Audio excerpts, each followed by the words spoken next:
In August 2000 of the 14th year, the senior investigator for particularly important cases of the main investigative department of the investigative committee, Alexei Stadnikov, was returning by car from a vacation he had spent in the Urals.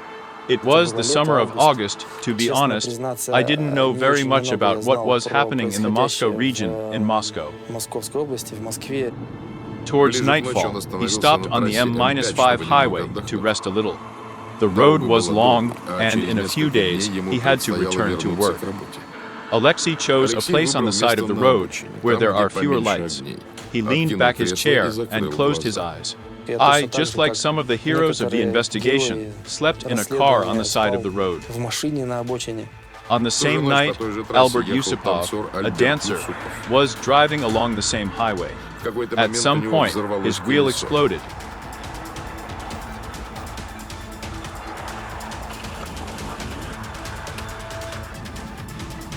Yusupov did not have time to change it. He was shot at point-blank range in the dark.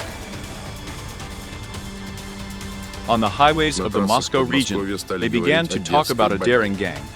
The composition of the gang was unknown. The motives for the murders are illogical. Absolutely any motorist could become a victim. It's just Russian roulette. Then whoever stopped was killed. Later, looking at the terrible photos from the scene of Yusupov's murder, investigator Stadnikov will compare that he then spent the night in a car on the same road, just a kilometer away.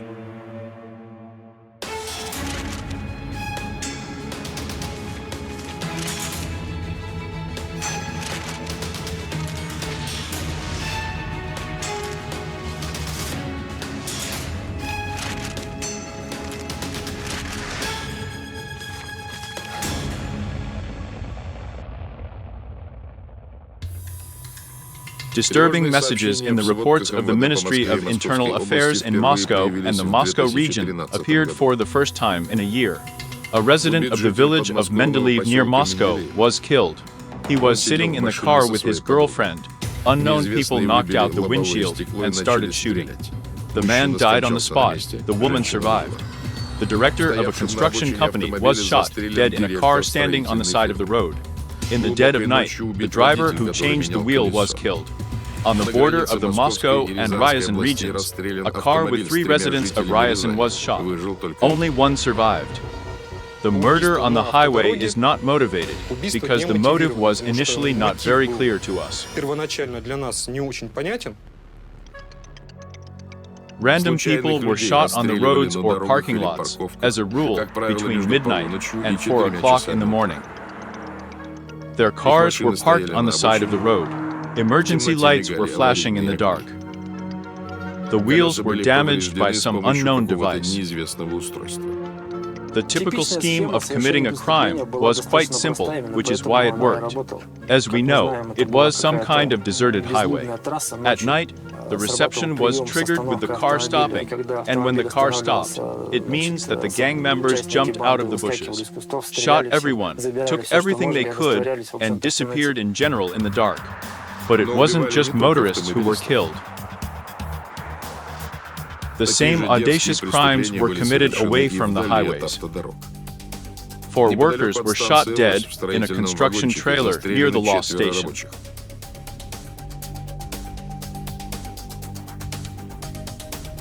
A cyclist was stabbed to death in the Istra district.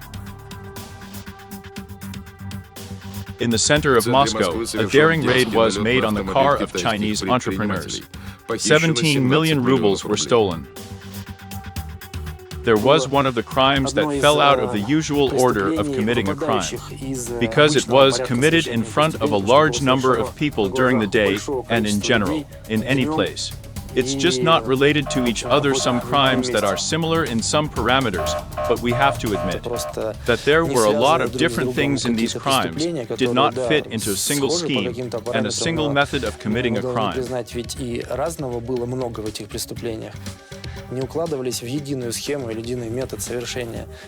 They have always been different. Nevertheless, all the crimes had something in common in September of the 2014 year. The investigative committee combined several criminal cases into one. Having received a criminal case, we made up a team of investigators, criminologists, operational staff, who got down to business as if with renewed vigor. Late in the evening of the 4th of June, 2000 of the 14th year, a car stopped in the parking lot in Solncevo. When the man got out of his car, he was attacked by 3 unknown people. They knocked him to the ground and fired pistols several times. The killers took 2 mobile phones, cologne, and sunglasses. The body was left nearby in the bushes and pelted with garbage.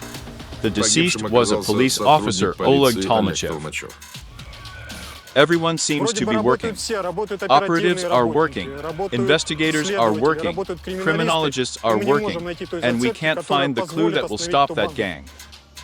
Well, of course we understood that the gang and its activities are not the same, that they continue to live among us today, tomorrow or already now, so another attack can be committed. Сегодня, завтра или уже сейчас, значит, может быть совершено очередное нападение. Comparing the techniques and methods of murder, the investigators came to the conclusion that the same people are behind all the crimes. The main argument is firearms. We conducted expert ballistic studies that told us that the same weapon was used on different crimes that we considered for this series. For example, 4 barrels were fired on one crime, 4 barrels were also fired on the next crime, of which 2 were. There were 2 new ones from the previous crime. Makarov pistols appeared in all crimes, but without internal rifling of the barrel. Accordingly, it automatically said that this weapon was homemade because we simply do not have such a weapon with a non-obsolete barrel. That is, there are absolutely obvious signs of homemade weapons, plus the ammunition itself was also homemade. They weren't full-time. Well, as you can see, a converted weapon with a homemade barrel still allows criminals to solve their tasks. By design, it looks like a Makarov pistol. Here it is iron. It has a certain similarity in its internal structure, but it is not designed to shoot a normal cartridge from it. Now let's take it apart with you and make sure of it. It doesn't have a trunk as such. There is only a barrel simulator with a slot, firm where the sound comes out, and it is impossible to load a normal cartridge into it. Accordingly, the barrel was changed in such pistols. This whole part was disassembled. The frame rack was reinforced. The barrel was made homemade, pressed into it, scalded. So it was changed into a store and a return spring, and accordingly there were not 1 or 2 of them. After analyzing a lot of crimes involving firearms, Stadnikov finally got a lead. He found a long-standing case where an attack was committed using one of these pistols. 3 friends were returning to Ryazan from Moscow. They had been driving for the 4th hour and stopped to rest. Suddenly, an oncoming car slowed down nearby. People in dark overalls got out of it. Shots rang out. A minute later, the attackers got into their car and drove away in full confidence that everyone was dead. However, all 3 were alive, just unconscious. When one of them came to, Roman even got behind the wheel and brought his friends to the hospital. However, it was already too late. They died on the way. Surgeons removed a bullet from his shoulder. The man survived. We found a bullet. We were not sure that it was, well, that is, our kind of crime. But we would like to check how, we would like to establish a possible suspect.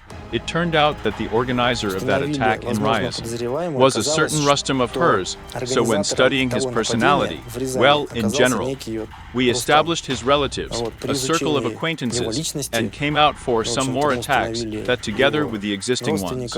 They gave us a circle of suspects. Нападения, которые в совокупности с уже имеющимися дали нам круг подозреваемых. By that time, there was a lot of writing about roadside murders in all the media. On federal channels, one after another, there were stories about the death route. In the Moscow region, they talk about the appearance of an automaniac or a whole gang of automaniacs. The reason was another murder. All the murders took place under similar circumstances. The man became a victim of a gang that deliberately punctures the wheels of cars and then coolly deals with the drivers. The circumstances of the massacre coincide completely. The night, the track, and suddenly a broken wheel.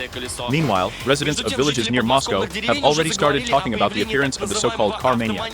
Allegedly, he and his accomplices have been cracking down on drivers on country roads for more than a year. And most importantly, there are already several cases like this. For what they kill at night on the roads near Moscow. At night, this highway will become less busy. Law enforcement agencies advise drivers who usually move in the areas where the murders occurred to drive now, if possible, during daylight hours. The investigation of the criminal case continues, but there are practically no leads. The killer or killers are still at large. It was said that the murders could be a rite of passage into a criminal gang. Some experts claimed that the murders are committed by maniacs, but maniacs do not unite in groups. There is an opinion that there is a psychic attack, the purpose of which is to sow fear. There were predictions that it would be possible to catch the criminals only with the first steady snow. The first snow in 2,000 years in Moscow fell on October 1st. By that time, there were already 17 murders in the combined case. Journalists quickly gave the killers the big name gang tag. There was a version that the crimes were committed by overplayed computer gamers. Where did this name Ta gang come from at all? Just because they could not understand what the motive for committing crimes was, that is, there was such an old very game where a man can walk around without a motive, drivers shoot there, take their cars. In the areas where the murders were committed, all means of communication were checked. Road killers don't use them. They were well aware of where the cameras were located, where and how many traffic police officers could be nearby. It was necessary to try to understand the gangster logic, to get into their skin, as they say. The expression, in order to think like a criminal, knows who says so, well, probably there is something in it. You need to understand probably, yes, really why the bandit did it one way or another, what motivated him. Always an investigator and a criminologist should put himself in the place of a criminal. If I commit a crime here, where would I leave my car that was used? That's where it is. Accordingly, where can I move out? To what area? Where can I go? Where we are closer to how I came from, where I actually came from. That is, there is a forest belt. I was sitting somewhere. I was observing somewhere from somewhere. Soon another very important piece of evidence appeared. Banker Vladimir Kirilyuk was killed on a forest road, not far from a cottage village near Istria. He was riding a bicycle around the neighborhood and became an unwitting witness to the impending crime. Leaving the forest, Kirilyuk saw 4 men who were going to block the roadway with a fallen tree. Deciding that he could inform on them to the police, the bandits stabbed the banker and then made 2 control shots in the head. They did not take the things of the murdered man. That's where the gloves were found, which just had genetics on them. Gloves that were left here by members of the Ta gang. They were left a little further along their escape route. These gloves were received for research for the production of molecular genetic examination in our department.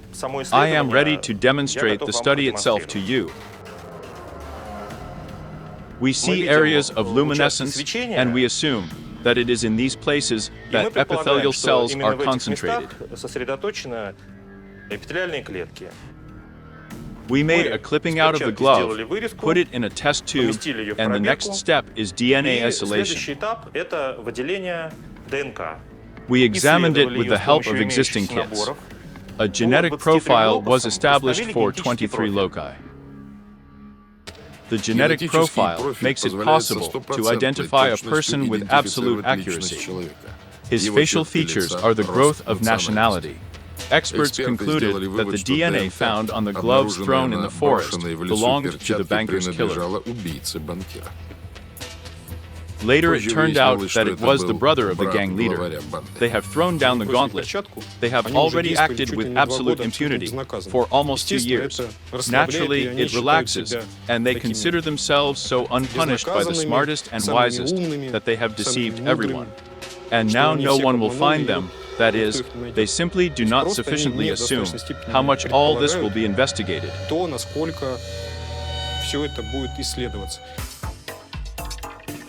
Every car that lit up in a series of murders was investigated literally to the cog.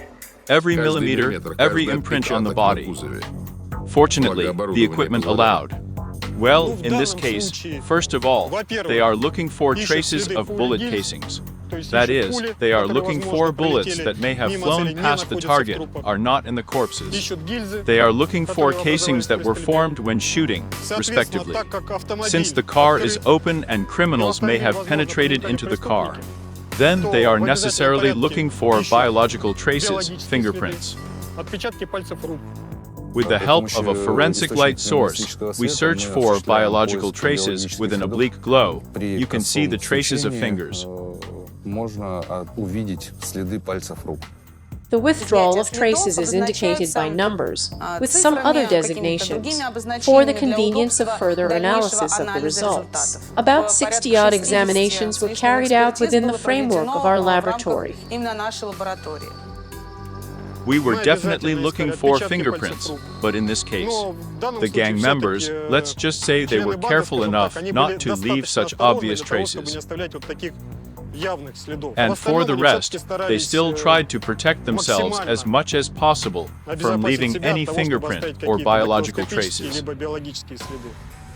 There was still the main mystery, how the gang breaks cars at night on an empty highway. No sane person will stop unless of their own free will. But almost until the last moment, we did not understand how these wheels were damaged. That is, video cameras were tracked with us along the route of the victims, because initially we assumed that they were being followed, and the wheels might have been damaged with a knife or a device code. During the inspection of one of the accident sites, one of the episodes, an object was found that the investigator designated as a spike made of metal. It was clear that it was prepared specifically to pierce the tires of cars in order for cars to stop.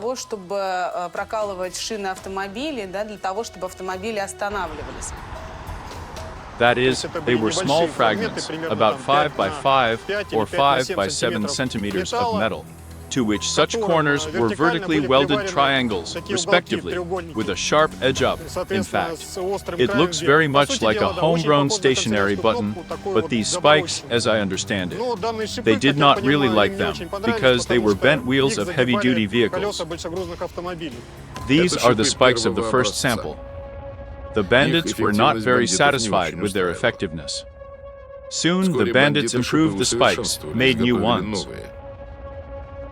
They were called chicken foot or asterisk. Tested on Albert Yusupov's car. These are exactly the same crosses, in the middle of which there was already a higher and more sharply sharpened spike, which can no longer be turned over and which already completely damaged the car tire. In fact, the use of spikes is a demonstration of a certain cowardice of bandits. That is, in fact, it is an attack remotely. They were sitting in ambush as fishermen, or there as hunters and in the bushes, and they were waiting for the victim to literally fall into their hands. This item was seized, and a molecular genetic examination was appointed for this thorn. During the examination of the material evidence and the removal of traces of biological origin were found. And during further investigation, it was found that there are mixed traces there. That is, it means that this thorn, well, at least 2 people used or held it. Soon, the investigation team had another serious lead.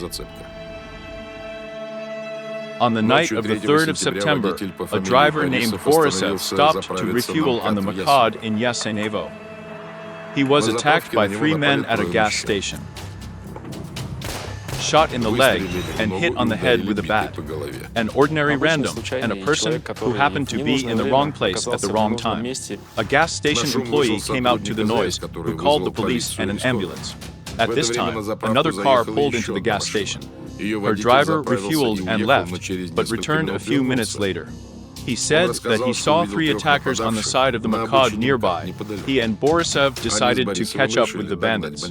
Many of them in his place would probably have done the same, but they require a certain amount of courage, even if it is done on adrenaline, somehow on edge. But nevertheless, in this regard, his act deserves respect.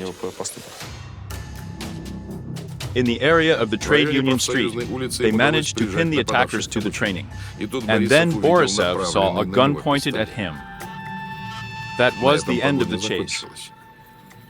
However, the driver managed to take a video of the criminal's car leaving. Only 7 seconds, but they decided everything.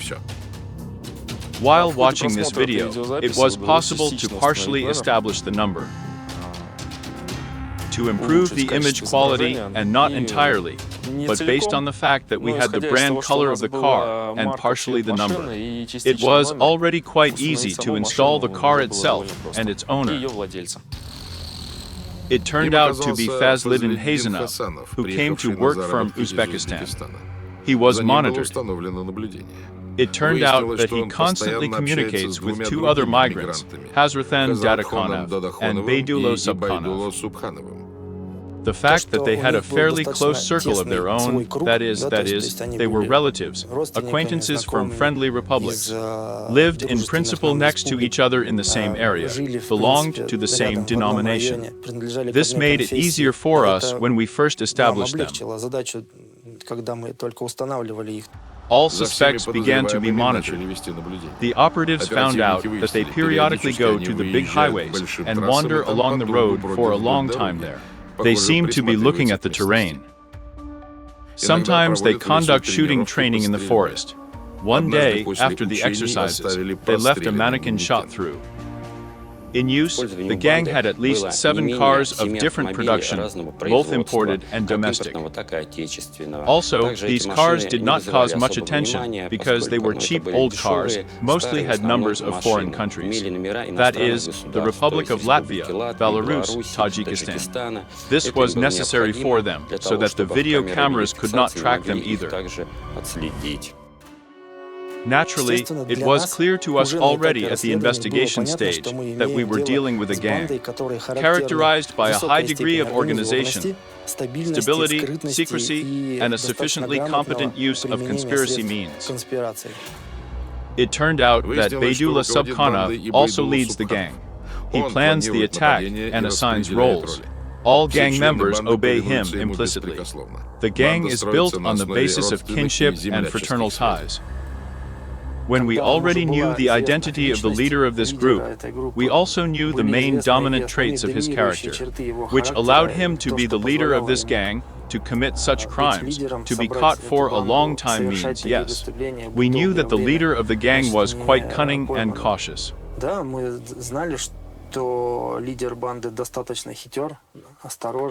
Other details have also emerged. The bandits went to work in assembly overalls. The faces were hidden with ordinary medical masks from the pharmacy. They lived mainly in the Moscow region, but there were also those who came from other cities, Fur and Yaroslavl. Each crime by members of an armed organized group was planned very carefully. The roles were distributed before the crimes were committed. Someone was in the car, someone was the direct perpetrators, someone was watching the surrounding situation. When committing a murder of robberies for gang members, it did not matter who was in front of them. This is an elderly person, a young person, a woman, or a man. It was decided to take the leader first. On the night of the 5th of November, special forces surrounded the annex where Subkhanov lived.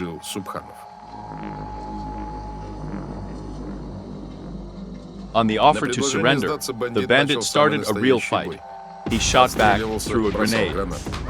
The gang leader and Beydulo Subkhanov were eliminated on the spot by return fire. But the fact that he resisted, but he was naturally expected, of course there was hope, or at least we assumed the probability, that it would be possible to capture him alive. It would have been a help or an investigation if he had told us something, but in the end his subordinates told us.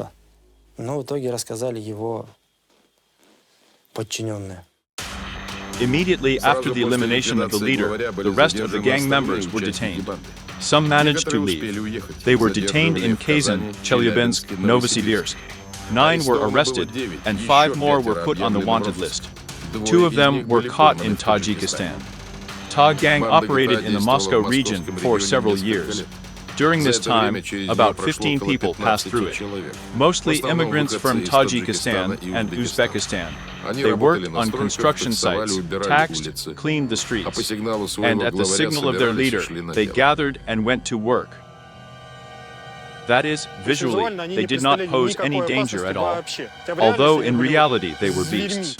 From the very beginning, the gang acted exclusively for selfish purposes, over time becoming more and more organized, cohesive, and dangerous criminal collective. The blood shed together bound the bandits better than any oaths. They were only interested in profit. Here are the members of the Ta gang here, in my personal opinion.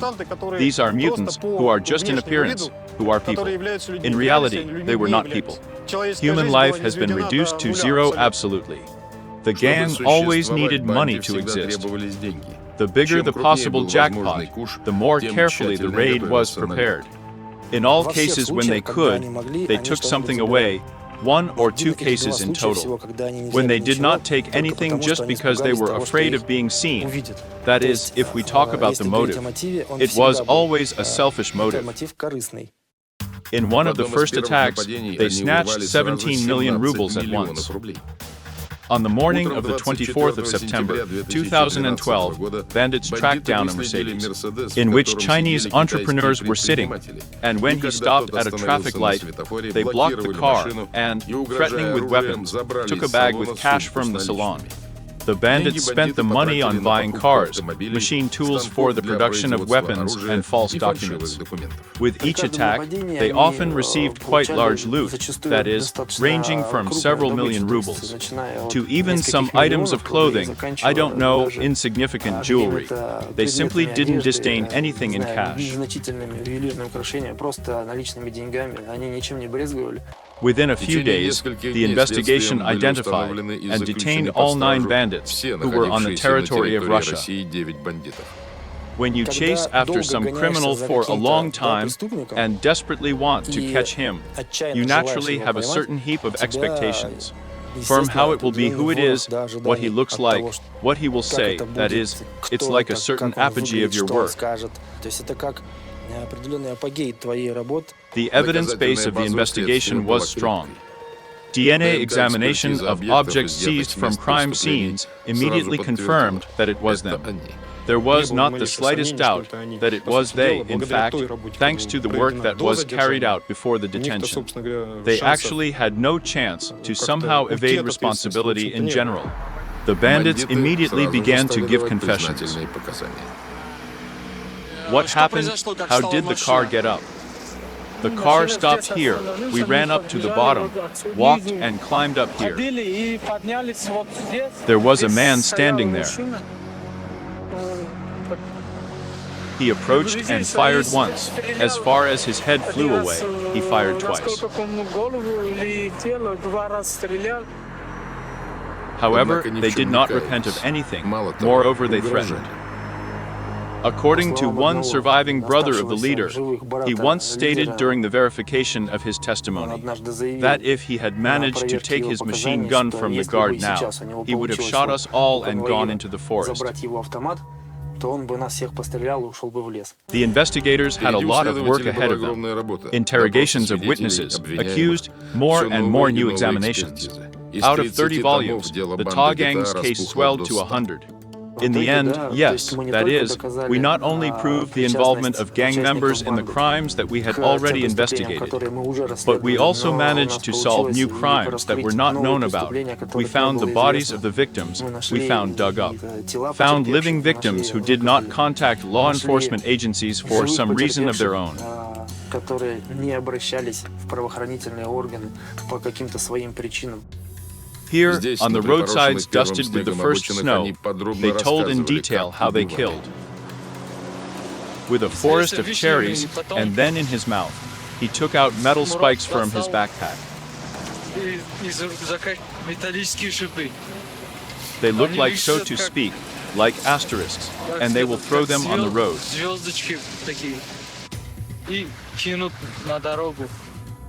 Let's say on the example of this car, can you specify? Yes.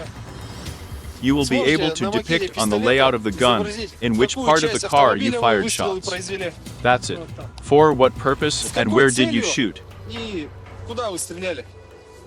The goal was, I thought, as if to scare him with the car, he got out of the car.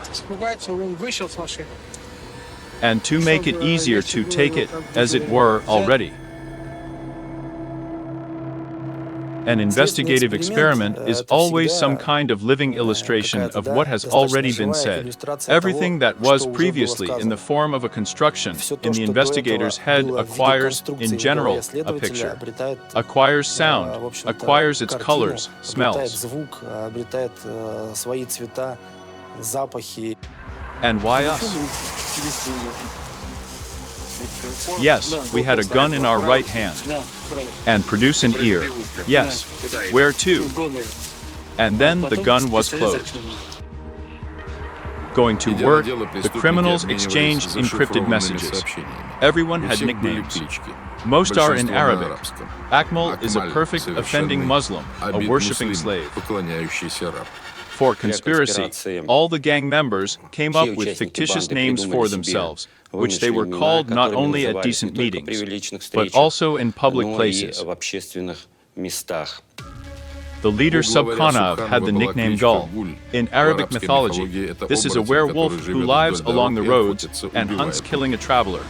90% of the cases, he was directly involved in the commission of a crime, in the commission of an attack, because it allowed him to directly control each member of the gang, both in normal daily activities and in the commission of a crime. That is, he was an extremely authoritarian person, one might even say despotic. He had, I think, unlimited power over the gang members.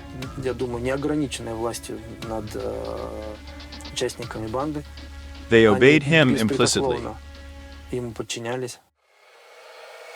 The leader taught the bandits power techniques, taught them to finish off, if necessary, with their hands, feet, and sometimes with a knife.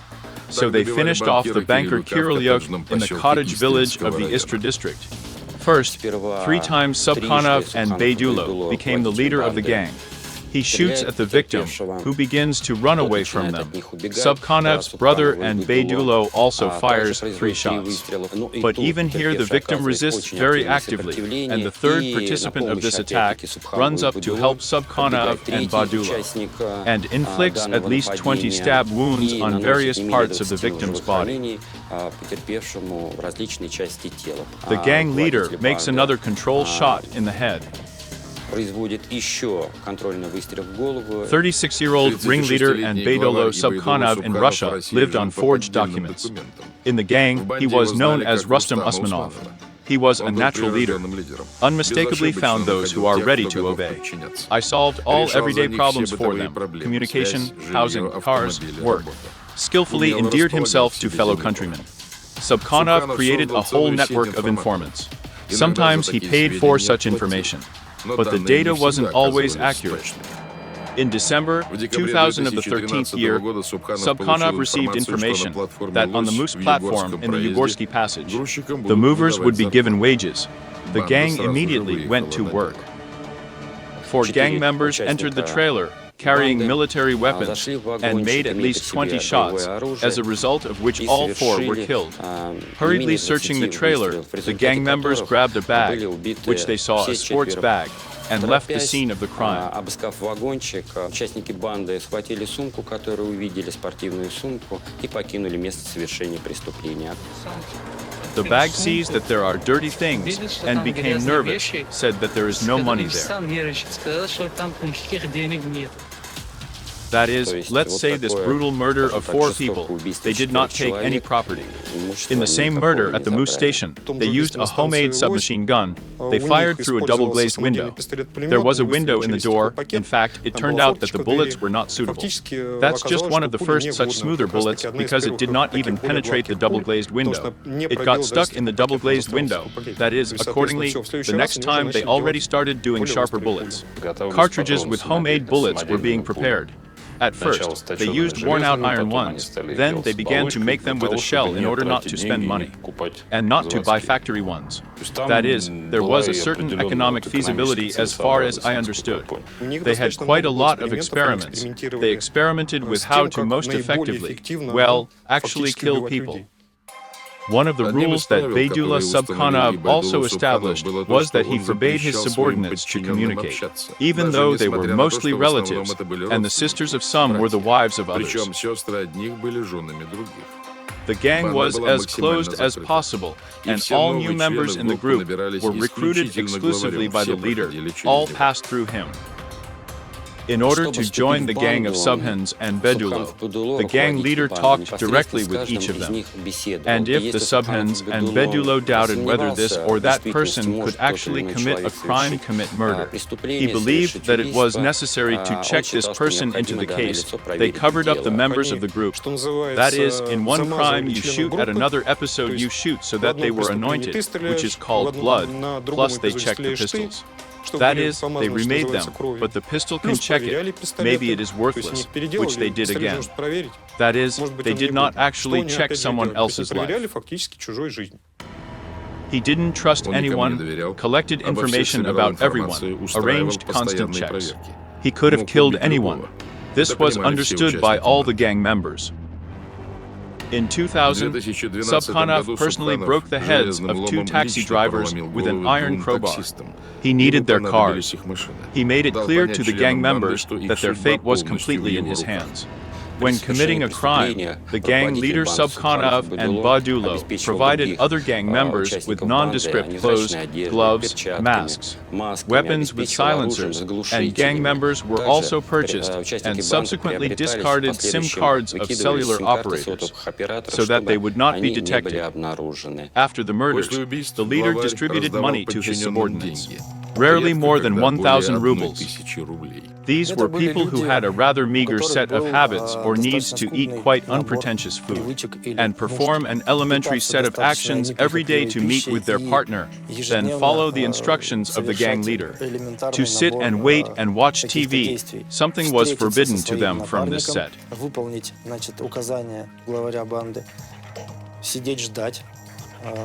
Смотреть телевизор, что-то не из этого набора, им возбранялось. The trial of the Ta gang lasted a year and a half.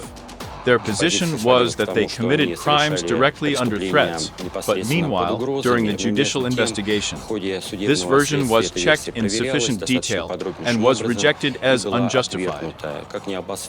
They committed voluntary crimes for the sole purpose of seizing someone else's property, and moreover, by committing these crimes on each crime, the gang members tried not to leave anyone alive. Банды пытались никого в живых не оставлять.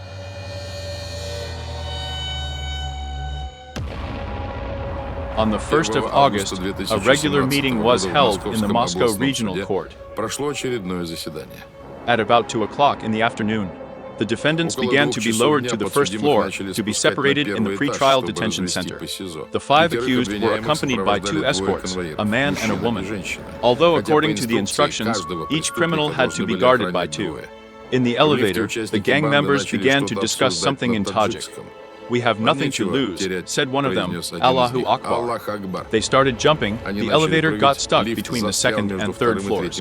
The bandits attacked the guards, knocked them to the floor, and began to strangle them. Having taken possession of their service weapons, they prepared to break through with a fight. Everything was happening very quickly. The situation required prompt action. We acted with a cool head. All the emotions came after. There was no time to think. The bandits, having taken the guards hostage, could barricade themselves in the courtroom. We agreed with the technical service staff that the elevator with the defendants would be lowered to the second floor. So we were distributed. 4 people on the second floor and my partner and the escort service staff went up on the 3rd floor. On the second floor, where the defendants were expected to exit, the elevator doors were blocked in order to avoid a sudden breakthrough. As soon as the elevator doors opened, the defendants opened fire, shouting to everyone to lie down, wounded my partner in the shoulder, and began to break into the courtroom. The criminals managed to run into one of the courtrooms. A firefight began.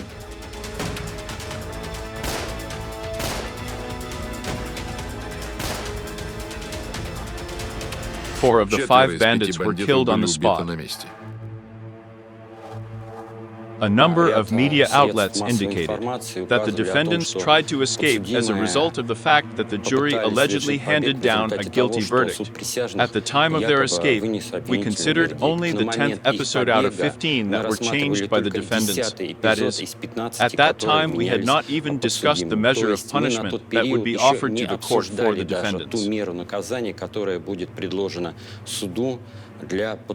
That is, during the judicial investigation, there were no, let's say, reasons for the defendants to decide on such an audacious step. The verdict of the Moscow Regional Court, handed down in August 2000 of the 18th year, concerned the 5 remaining criminals of the Ta gang.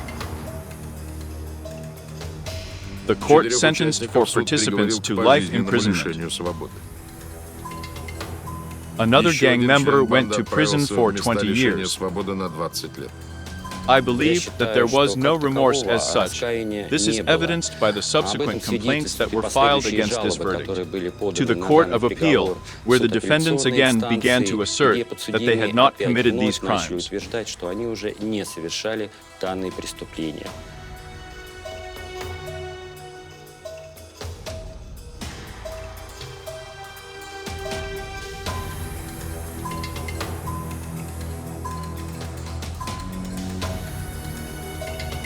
The employees of the convoy company who made an escape attempt and a shootout were found guilty of negligence.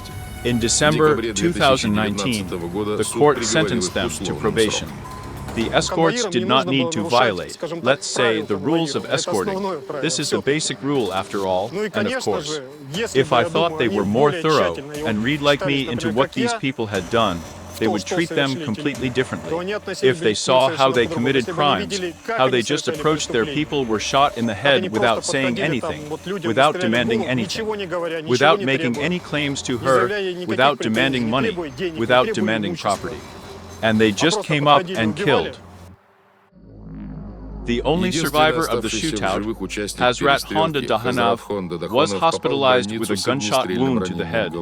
He didn't say another word at the trial and didn't react to anything. At one of the psychiatric examinations, he said that he felt a monster behind him. He's got a genie inside, and he's talking to him. This case, yes, it was naturally very interesting. It was gambling. It was ambitious when we received it and studied it, yes. Together with all the investigators, it was quite large. We were absolutely sure that we would definitely solve it.